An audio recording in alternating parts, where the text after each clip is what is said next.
Aynen gümüş perdesi astıda böyle huvlar Bir kedimi efsaneni ne korkunç ne gezep ne mehrulukunda Tank kumluk küydür ki yavayı tekçi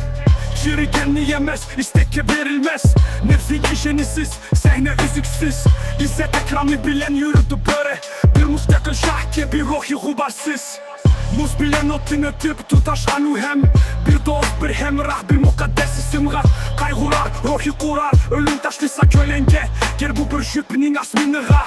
Ağrı kötürüp yıllar ökütüp bizge Muhabbetini, bizim tuşkan vedilerini Kancı kız kabradaşlıkımız he dursun mu Estetik böyle bizge bakır iştilerini Asta asta, aksıranda ata ana Zavallık yılları da mağdur tetkende Eğilip gelir böyle derman ve sadakat Kedilik yıldızını hem yaşlarga ülke Utaşlap ketmeydi, unutmaydı Kayturuğan ters bilip ökünmestin Yemkorluk cembiri, mengülü etikat Nefsaniyet dünyası da biz üçün savak Islap yaki toplaş, üçün olması Ozuklandırış üçün kolektifni bes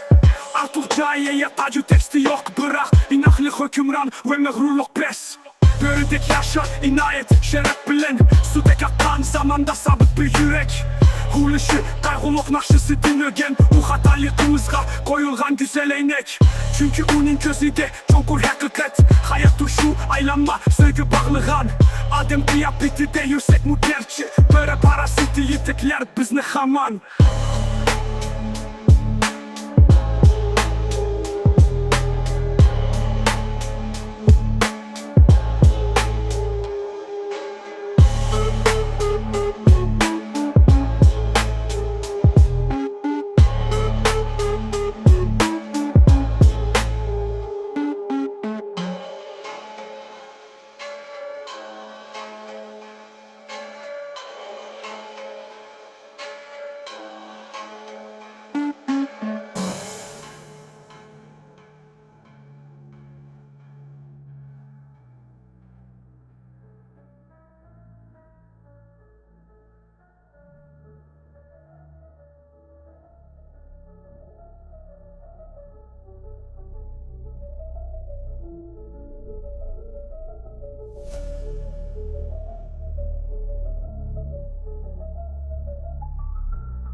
Paranın parası